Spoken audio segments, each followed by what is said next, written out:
Muhammad Nazmi from Malaysia.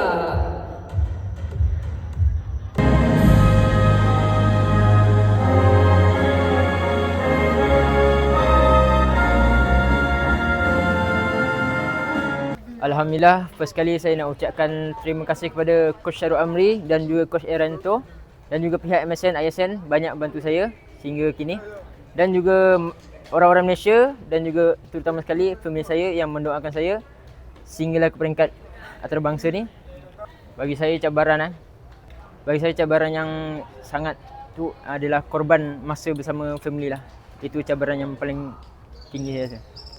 Alhamdulillah ada peningkatan yang sangat tinggi. Sebelum ni saya Kemboja, peringkat perak, jarak lompatan 5.29. Sekarang 6.21. Jarak yang sangat jauh lah bagi saya. Terima kasih kepada Alian kerana support atlet para Malaysia sehingga ke peringkat antarabangsa.